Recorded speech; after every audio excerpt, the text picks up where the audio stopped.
encore des porcs. Prolégomène. Un brouillard humide et épais couvrait la campagne. Il agissait comme une coque et rendait le pays récalcitrant à toute lumière. Les joues de l'inspecteur Nécard étaient forcément bleutées, mal rasées. Ma joue quelque peu flasque, songea-t-il à la vue de son reflet, traduit toute la lassitude que j'éprouve.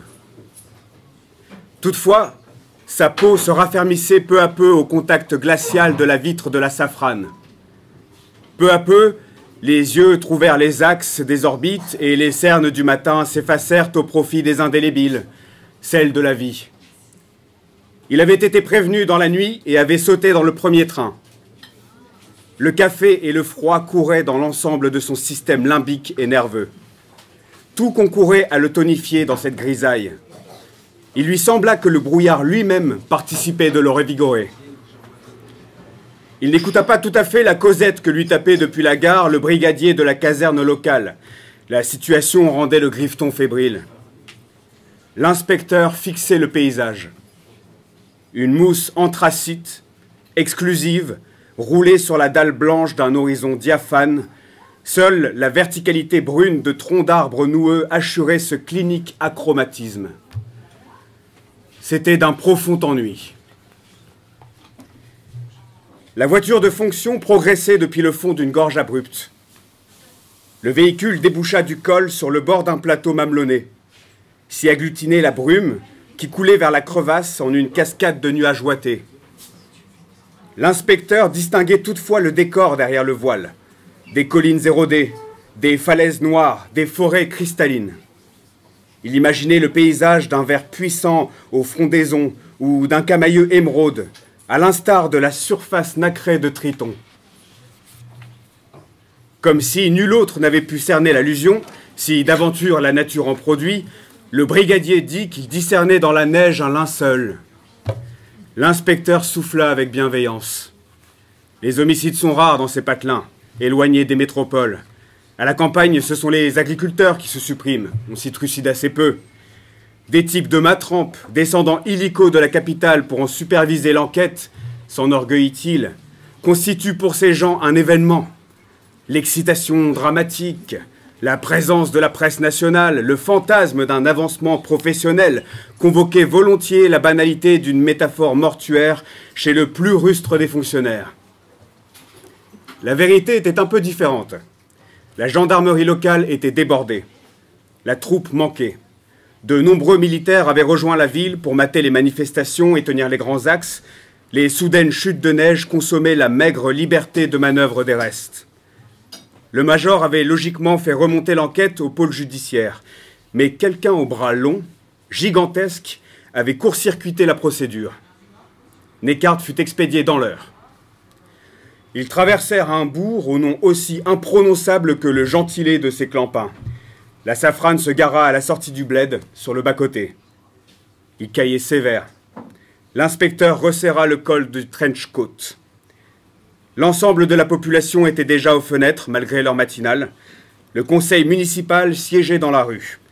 La gendarmerie, le maire et quelques hobereaux taillaient une bavette. La maréchaussée rassurait les édiles. Les édiles rassuraient leurs électeurs apeurés par le journal de 20 heures et le flot médiatique permanent.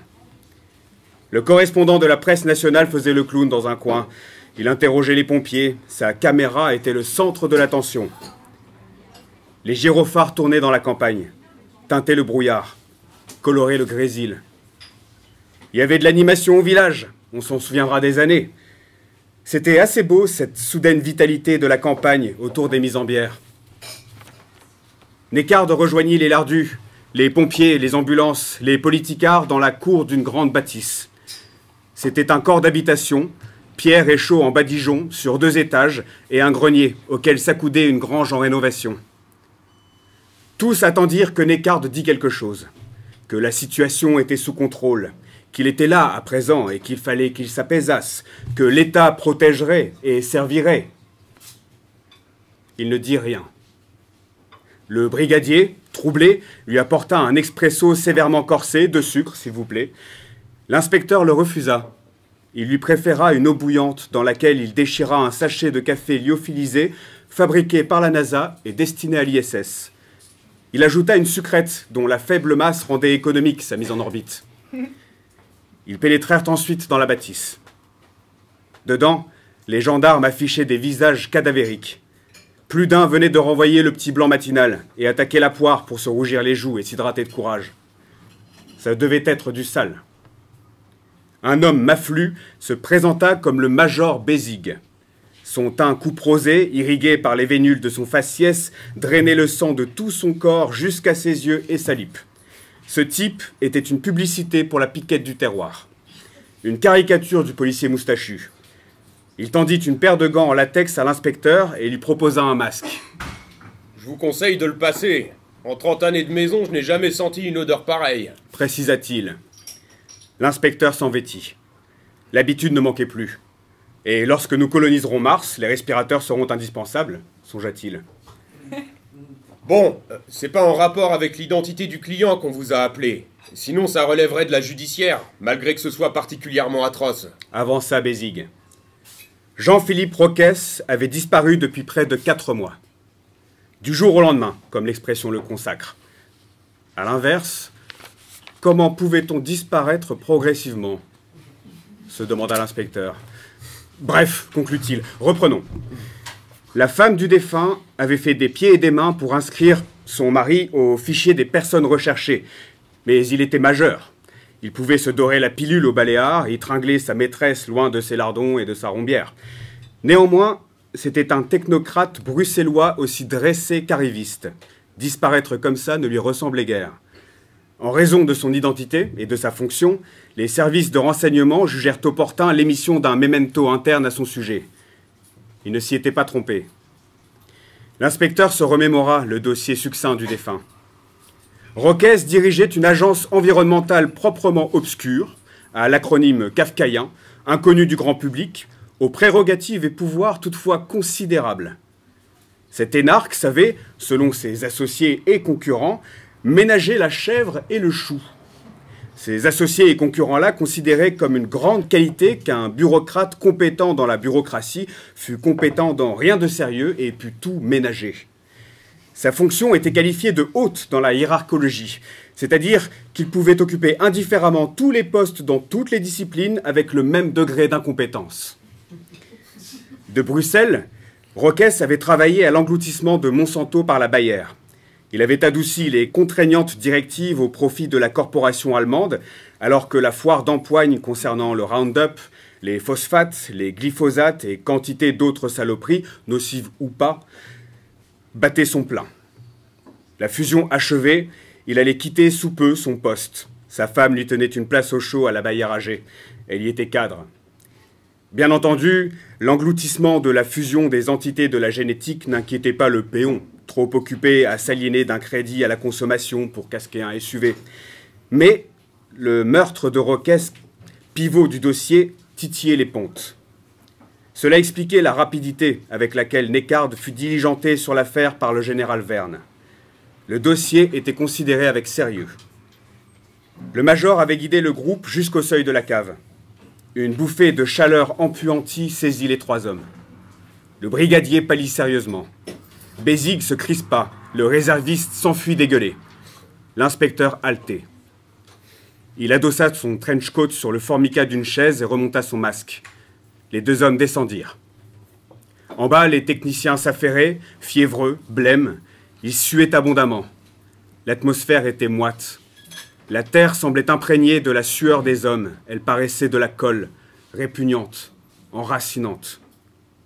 Bézigue s'épongea le front. Ces papiers sont dans sa veste.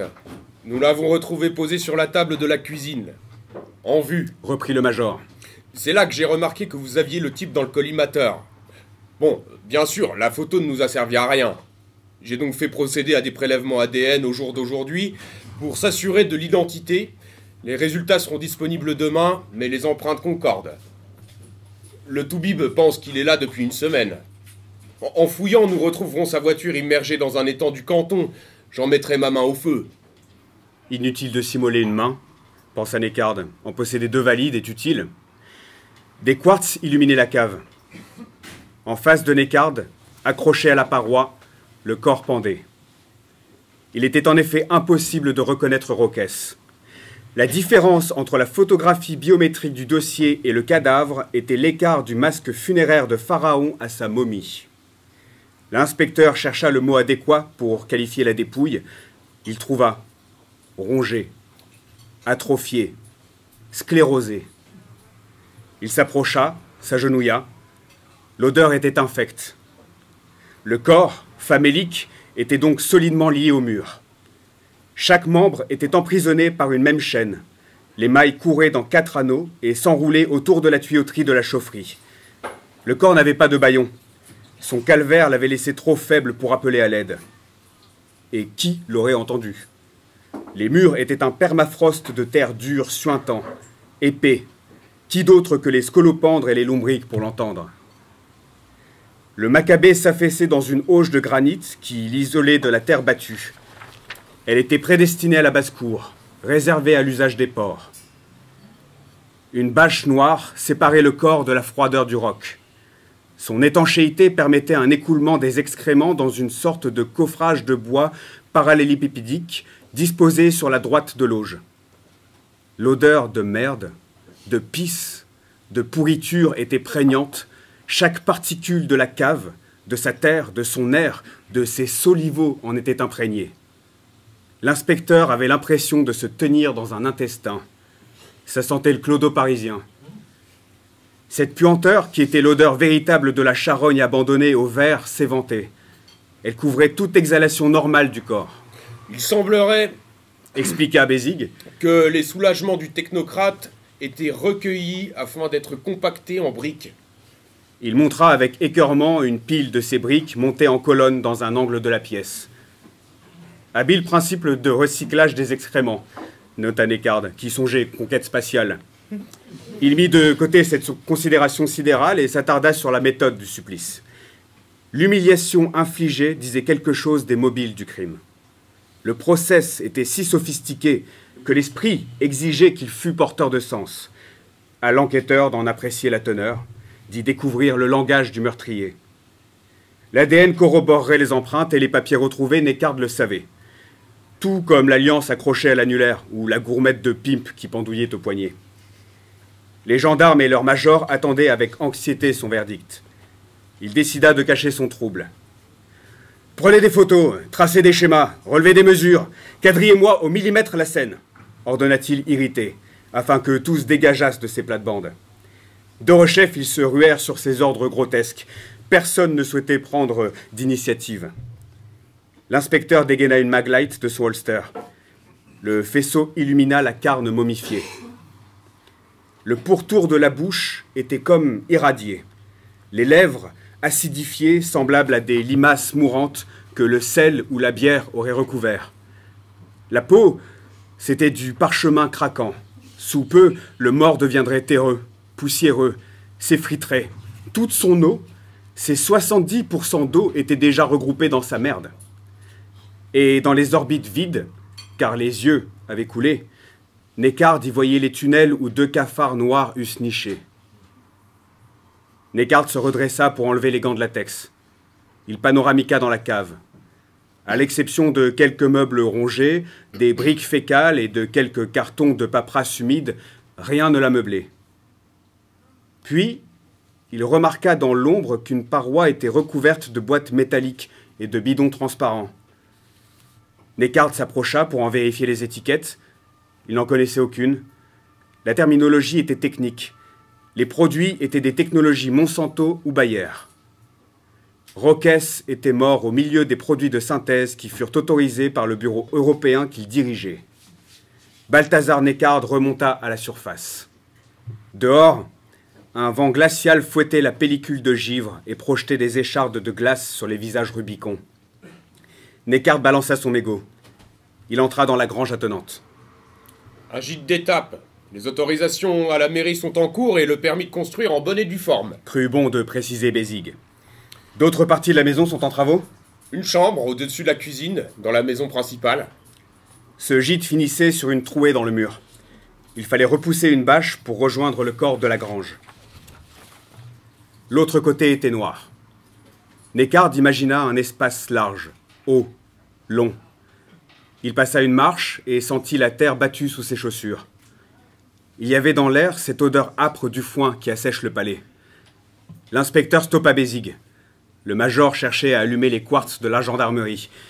Neckard attendait que ses iris s'ouvrissent et que ses rétines s'habituassent à la pénombre. La poussière en suspension servait de support au soleil. Les rayons découpaient les ouvertures d'une toiture délabrée. Le regard de Neckard suivit les béances du toit, descendit le long des murs. Il discerna les rouleaux de paille, énormes cylindres immobiles empilés contre les murs de pierre. Des pigeons roucoulèrent, décollèrent de la charpente, rejoignirent l'épave d'un antique Massey Ferguson rouge rouille. Probablement que dans le monde, un nuage s'écarta du soleil. Une lumière blanche comme un éclat de surin perça chaque aspérité de l'architecture. Les deux corps pendaient d'une poutre madrée. Ils étaient très calmes, leurs rondes lentes, très belles.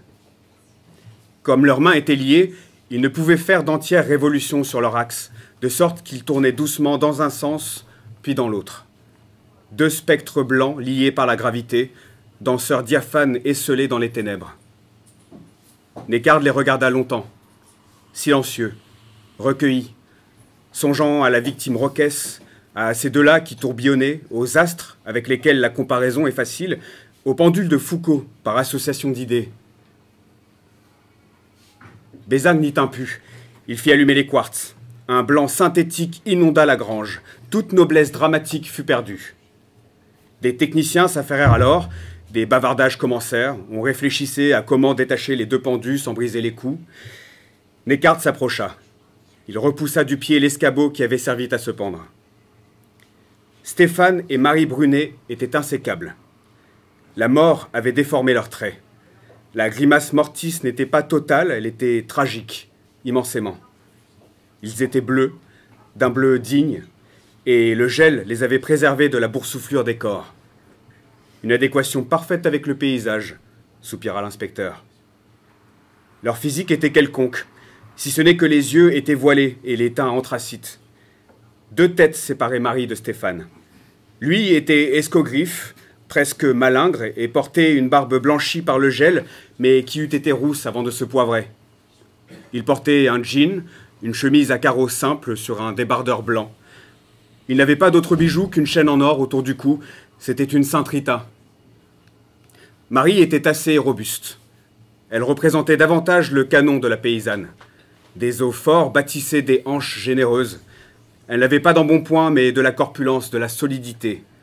Son visage était agréable et symétrique. Ses yeux avaient été bleus, acier.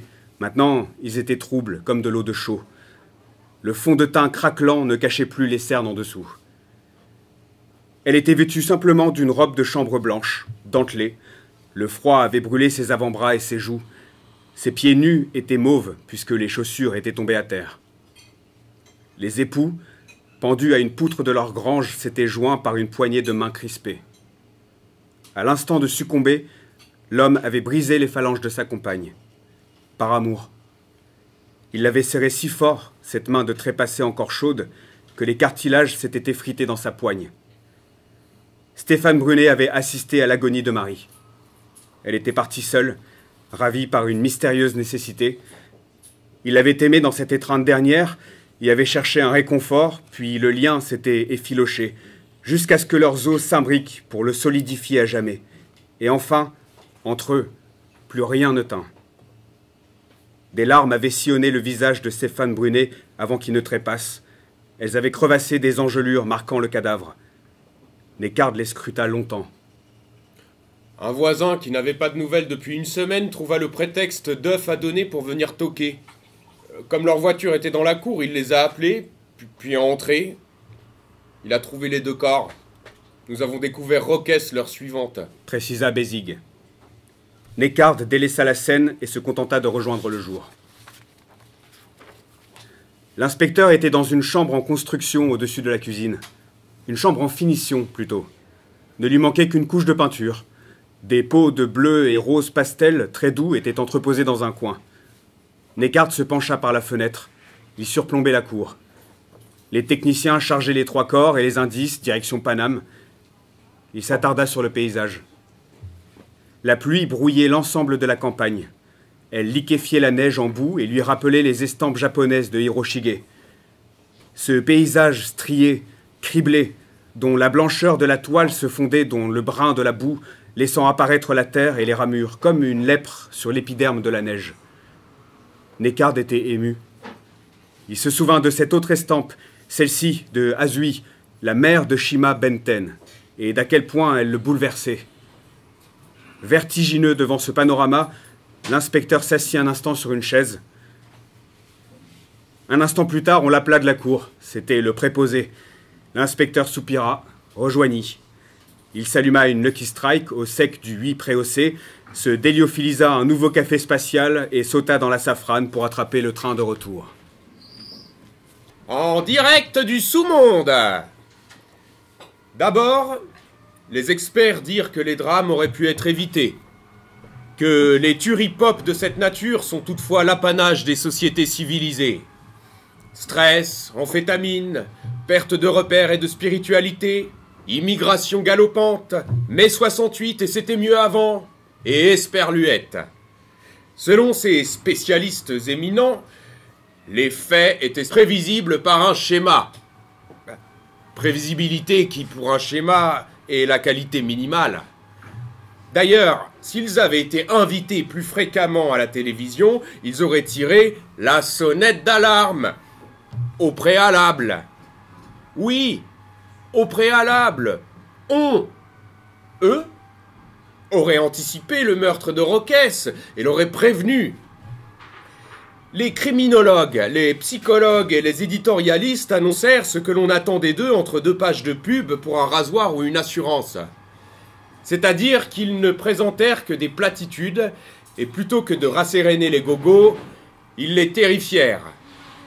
Par exemple, l'un, freudien, de son aveu un peu philosophe, mais de cette philosophie de combat qui ne tâche pas trop, découvrit chez le meurtrier un manque d'amour maternel, et ou l'absence du père, et ou un Oedipe.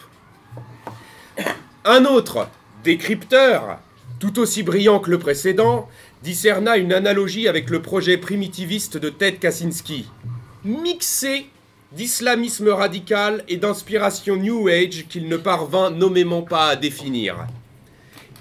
Il subsuma son résultat à la catégorie des stratégies de meurtre de masse sous l'influence évidente des jeux vidéo, d'Internet, de l'enfant roi, des ligues extrémistes, du laxisme de l'État, de la démission parentale, de l'abus des aides sociales, des rodéos urbains ou du conspirationnisme. Et son cul sur la commode. L'opinion était satisfaite. Les présentateurs des chaînes de news en continu, dont la nullité conditionne l'embauche, fournirent les explications simplistes qu'ils étaient capables de soutenir. Elles furent adéquates. Pour convaincre le beauf, l'effort est minime. Une stratégie médiatique à base de matraquage massif que l'on teinta de populisme était indiquée. La répétition, c'est le secret. Ces mensonges normalisèrent le quasi-avis de l'opinion publique, pour peu que l'on puisse appeler cela un avis, et les calembredaines des prétendus spécialistes rejoignirent, en substance, les cris des paltoquets ivres des troquets. Le comique burlesque et la pétillante sincérité propre au Café des Sports en moins. C'était entendu, unanime, Roquès était une victime du terrorisme. Point barre. Fin de discussion. Basta. À bon entendeur. Elle. 1,55 m pour 54 kg d'os et de chair. Carnation mélaminée, peut-être ou peut-être pas.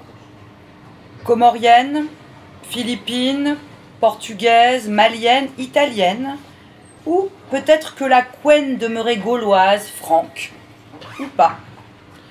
Elle était prolétaire, assurément. Quelle importance! C'était l'arrondi de son cul fameux qui comptait. C'étaient ses seins dessinant une invitation à les saisir, sa chatte, dont le pli se devinait sous le vêtement. Dans les transports, on la reluquait, de biais ou franchement. Le regard la dépouillait et le voyageur l'imaginait vêtue aussi peu qu'une starlette de télé-réalité au bord d'une piscine. Exceptionnellement, elle avait troqué son legging Jennifer contre une jupe satin contrefaçon de Lanvin trop courte. La jupe seule suffisait à traduire l'origine de la porteuse. À sa courtesse, à sa coupe vulgaire, s'ajoutaient les discrètes bouloches d'un mohair noir pinky tombant mollement sur les hanches. L'entortillement hasardeux d'une reproduction d'un carré Hermès, la brillance louche de Louboutin de contrebande et la coupe chinoise d'un sac à main Lancel vendu porte de Montreuil est trop petit pour contenir ne serait-ce que de la littérature de gondole, de Super U, façon Zemmour ou Onfray, complétait ce look à faire exploser un poste de douane. Mais elle était belle, c'était incontestable, malgré le maquillage tapageur, un peu pétasse, d'une touchante naïveté. BEP, bac pro en poche, voilà une apprentie issue d'une zone de non-droit, qui deviendra une travailleuse pauvre. Le système de production ne l'avait pas encore durement éprouvé. Certes, le système scolaire s'en était chargé. Il forme l'individu à la domination qu'il subira sa vie durant, mais elle n'en sortait ni résignée ni abattue par l'étendue du savoir qu'elle ne possédait pas. Elle en sortait aussi vite qu'en y entrant, et conservait malgré tout le bien le plus précieux des plus pauvres, l'instinct de survie. Elle serait femme de ménage, comme sa mère l'était. L'ascenseur social passait, mais ne s'arrêtait pas. À fond de cale, il s'élevait républicain, mais elle croyait encore le choper au passage, car elle espérait tellement, mais tellement plus, tellement autre chose que le sacerdoce de la mère.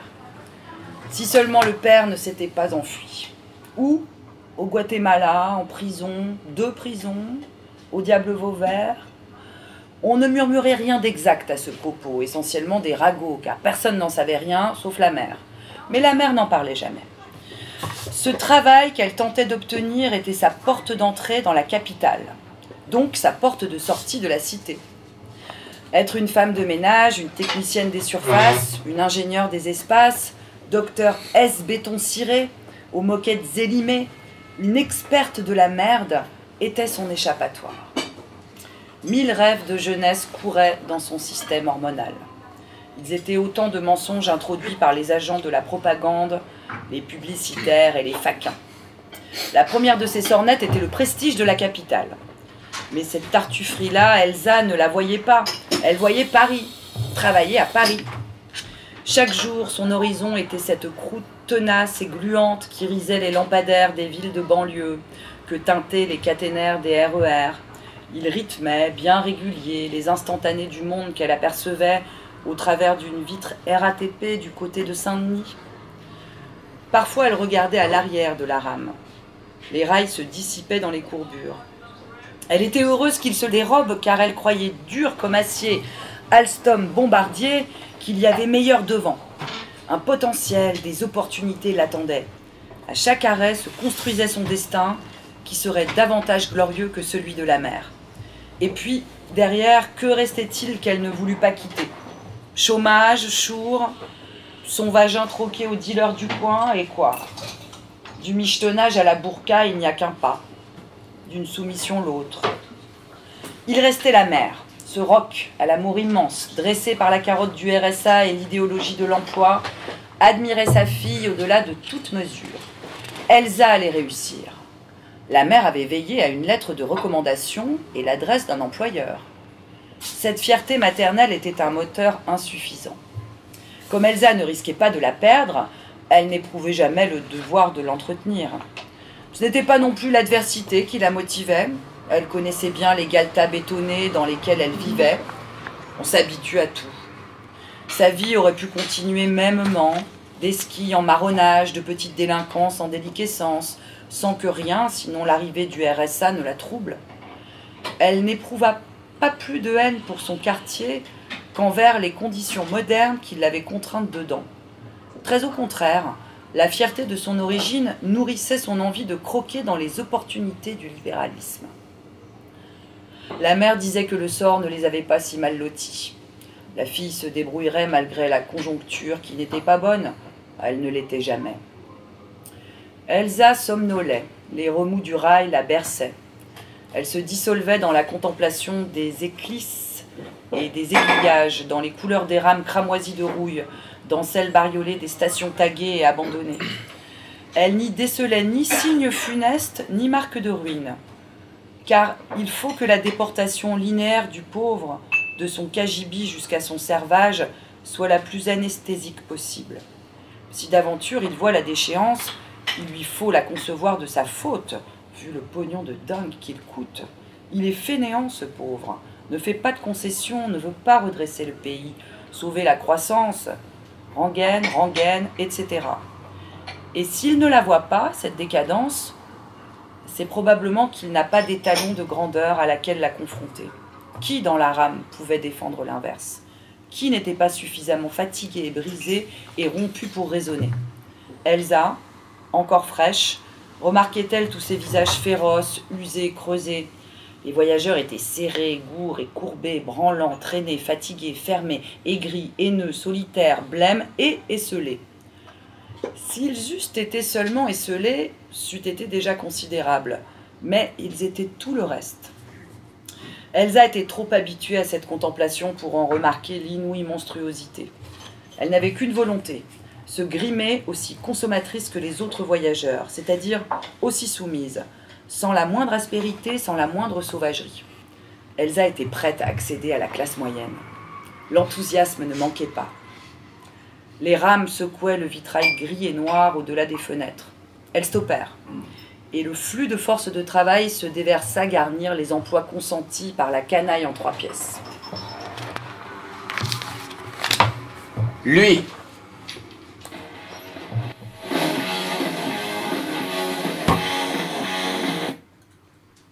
Éveil. L'impression de sortir d'apnée. Je happe éperdument tout l'air disponible à proximité. Tout l'oxygène du loft s'engouffre dans mes entrailles d'une inspiration rauque. Le volume entier emplit mes profondeurs sales. Un goût fétide dans la bouche, des relents métalliques sur les gencives et la tenace sensation de s'extraire d'un cauchemar sans s'en rappeler des bribes. Le drap colle, cyprine, sperme, sueur alcoolisée, lourdeur, moiteur, pic de pollution annoncé et chauffage à balles. À ma gauche dort la jeune femme que j'ai ramenée hier soir du vernissage d'Esteban. Sommeil de plomb, sommeil de biture. Dans le creux de son épaule, un jeune éphèbe, métisse. La gonzesse est plutôt jolie, jeune, 25-26 ans, je dirais. Probablement une petite conne issue des beaux-arts ou des arts déco. Son mascara dégouline, son fond de teint joue au suaire de Turin sur mon oreiller.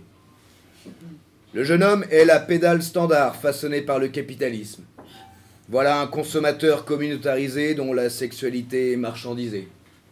Un beau petit cul, une peau ambrée, quelque chose d'Afrique, d'Asie, d'Indien, probablement un Brésilien. C'était facile.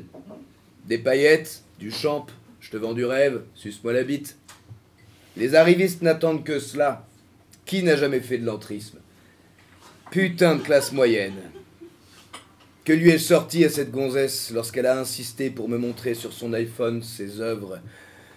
Votre travail interroge le regard, il est très convaincant. Des boniments dans le style. On se serait cru à la sortie du festival d'automne. L'androgyne a suivi, j'étais trop ivre pour me souvenir comment. Esteban est un artiste surcoté, sans talent ni savoir-faire, mais bien introduit. Puis, il possède ce sens particulier de l'esthétique qui le rend indispensable dans la publicité et très sensible au choix des invités lors de ses sauteries. Je me lève péniblement. La coke, le champagne et la MDMA ont épuisé mon organisme, j'ai plus 20 piges. Vertige, nausée, du plomb a fusionné dans mes muscles durant la nuit. Tandis que le café coule, je me jette un efferalgan, 2 gélules de benzédrine l'accompagnent, l'estomac se révolte à la vue d'une brioche, puis, faut toujours y aller le ventre vide. Je commande à la domotique de relever les stores. Des nuages rosés recouvrent la capitale. De mon loft, sur la butte, Je vois l'ensemble de ce charnier, je le surplombe. Je me dis que de ma position, Paris ne me corrompt pas, ne m'affecte pas. Erreur. Grosse erreur. La ville me fait l'effet d'un marigot d'immondices d'où saillent les quelques intumescences phalliques qui la caractérisent aux yeux des touristes. La ville urine mes cœurs désormais. À poil, devant ma baie vitrée, 3e étage d'un immeuble d'époque Montmartre 3, je regarde ce grouillement de marlous et d'esclaves satisfaits dans ces combes de pus. Je les regarde dans le gras du corps de la capitale et de tout mon cœur. Après l'avoir tant aimé cette ville, je la déteste à présent, viscéralement. Je fixe toute cette décadence incarnée dans l'architecture et c'est mon visage que je vois se refléter sur mon triple vitrage, aplati sur les avenues, extrudé par les immeubles haussmanniens, avec la tour Montparnasse qui lui sabre l'œil gauche. Un visage beau et las, lisse d'aspect mais brouillé d'affect, et ses expressions qui passent de l'éclat aux ténèbres, un instant l'autre. Je le découvre à nouveau chaque matin.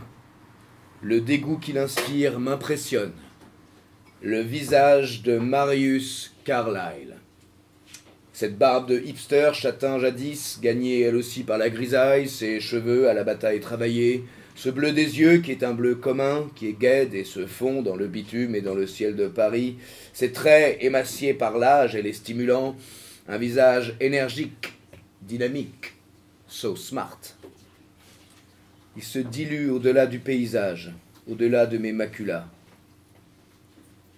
Quelle paix terrible devant le panorama.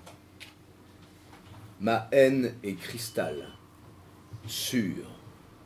Mon taux d'aigreur à l'égard de la ville et de ceux qu'elle contient, moi y compris, atteint à nouveau des hauteurs stratosphériques. La benzédrine commence à faire son effet. Un effet tout à fait singulier chez moi. Me sens puissant, sens l'irrémédiabilité qui frappe aux tempes, qui calcine le destin, suis grisé.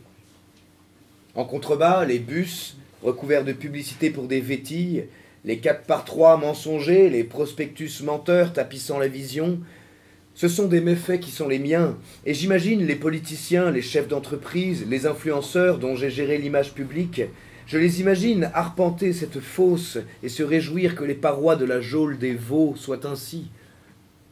Sur le voile, un voile de plus, une membrane de mensonges supplémentaires, une couche corporate, une patine d'illusion, abjecte mais poudrée d'or, un layer. Sur le docos, le cadavre du logos. Voici mon grand œuvre. Truquer pour rendre acceptable le trucage. Mentir pour normaliser le mensonge. Séparer, écarteler davantage la réalité. Regrouper les fragments trompeurs pour mieux refourguer l'illusion emberlificotée, pour la rendre attrayante, fun. La cafetière roucoule. Je me sers une seconde tasse. J'enfile un t-shirt, jette par-dessus un damar noir. Il se tend sur mon torse que le squash et la salle de sport entretiennent. Je passe ma parka militaire aux nombreuses poches. Je rejoins les dormeurs. Ils n'ont pas bronché. S'ils savaient ce que je vais faire de leur monde. Inutile de les réveiller. Je dépose un double des clés sur la table de nuit. Passage à mon coffre, j'en sors de la coupure, en liasse et l'empoche. Dans la penderie, mon sac attend. Surplus militaire oblige, en toile kaki, authentique. J'en vérifie une dernière fois le contenu. Perceuse festoule, divers tournevis, une grosse poignée de colson, une demi-douzaine de cadenas, des chaînes, de la visserie en vrac, vis, boulons, écrous, clous, chevilles, gants, lunettes de protection, du merdier quoi. Les bastins sont déjà dans le coffre de la caisse.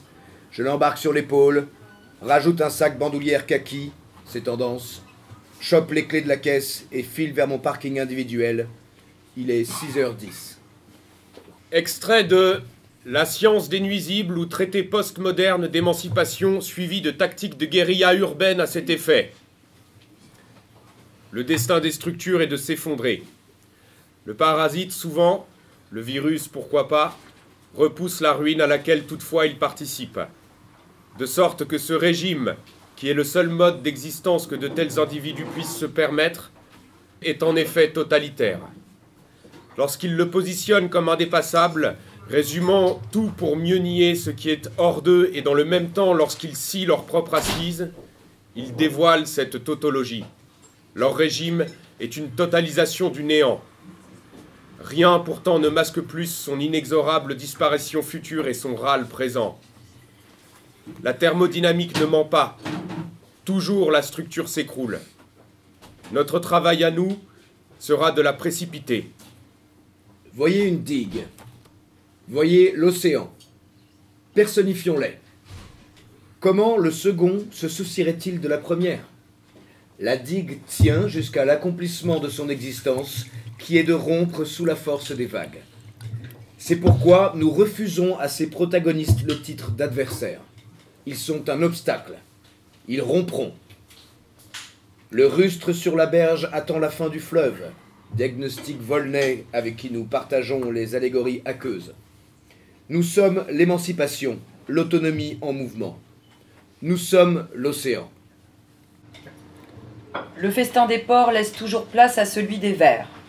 Ceux qui s'accordent avec cette Atlantide sous le dépotoir, qui savent s'en consoler, qui en tirent profit, là où le profit nourrit leur essence en détruisant celle du monde, peuvent se pâmer d'une histoire scélérate et orchestrée. Ils se pâment d'ailleurs de tout. Par exemple, ils disent que la loi est supérieure à l'éthique, ou ils disent encore que leur gouvernement était à Vichy, ni à Brazzaville, ni à Londres. On comprend leur filiation. Ils la revendiquent sans gêne. Elle court des îles Solovski jusqu'à Treblinka. Pourtant, même les bouchers de jadis avaient leur morale dégénérée. Mais cette nouvelle race d'hommes, nourrie à l'auge du libéralisme, en est dépourvue. Que le lecteur se rassure. L'ambition de ce présent ouvrage n'est pas pamphlétaire, il est idéologique, politique ou philosophique. Nous ne discuterons pas les évidences. Ni de la supériorité des systèmes ouverts non aristotéliciens, ni de la volonté de puissance inhérente à tout être humain véritable, ils sont prérequis. Ce présent ouvrage, quoiqu'il fournisse les moyens techniques de l'insurrection, de l'épuration, de la révolte et de l'émancipation individuelle, refuse l'opposition. Nous l'avons dit, nous ne nous reconnaissons aucun adversaire valable. Son objectif est la libération de la vie quotidienne. Aucun autre ne saurait nous importer. Nous proposons donc des méthodologies opérantes, tactiques, techniques, afin de traiter le problème de ce que nous pouvons appeler le festin des ports. À savoir, réduire les velléités de domination des classes politiques, financières, communicantes, et le cas échéant, collatéralement, l'obstacle posé par la soumission intéressée des classes sécuritaires aux parasites précédemment cités. Notre seul objectif est la mise à bas de la dominance, quelles que soient les formes qu'elle prend. Nous proposons de traiter ce problème dans la vie quotidienne par l'exposé stratégique, la tactique et le déploiement des forces dans cette même vie quotidienne et uniquement dans celle-ci. Nous ne discuterons nullement de l'aspect philosophique de l'émancipation de l'individu, car il n'est pas discutable. Le ou les collationneurs de cet ouvrage ne convaincront donc pas, ne discuteront pas, n'échangeront rien, ne s'organiseront pas nécessairement, ne se présenteront à aucune élection, ne militeront pour ou contre aucune cause, ne participeront d'aucune revendication qui fragmente les rages dans le champ social circonstancié. Nous estimons indispensables les connaissances qui vont suivre.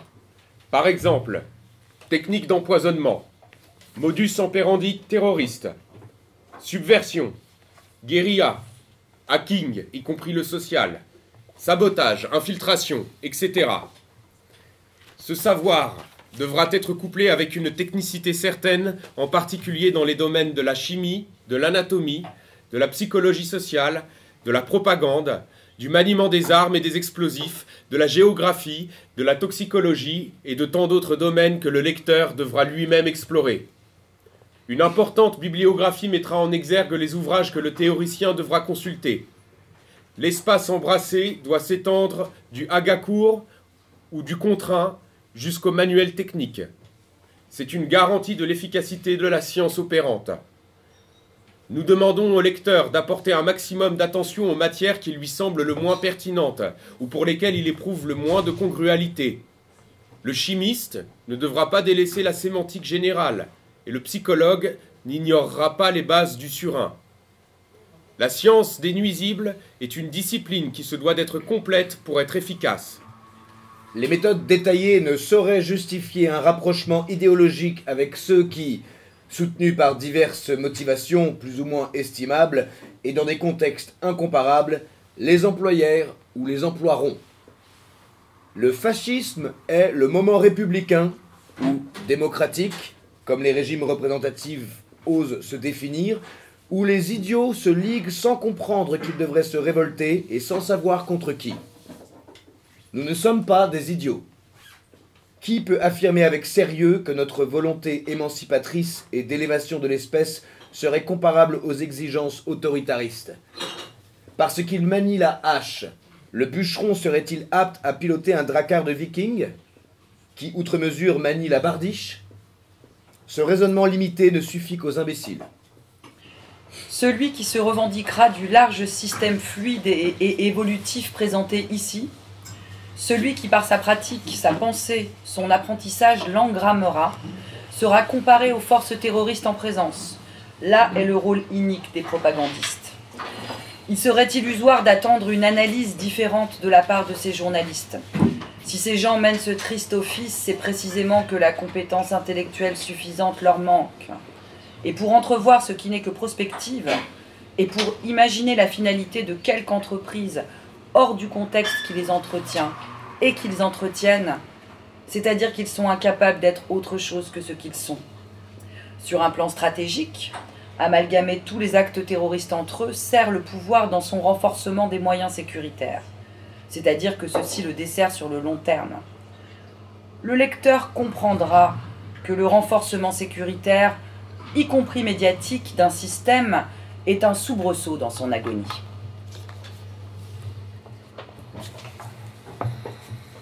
Et voilà.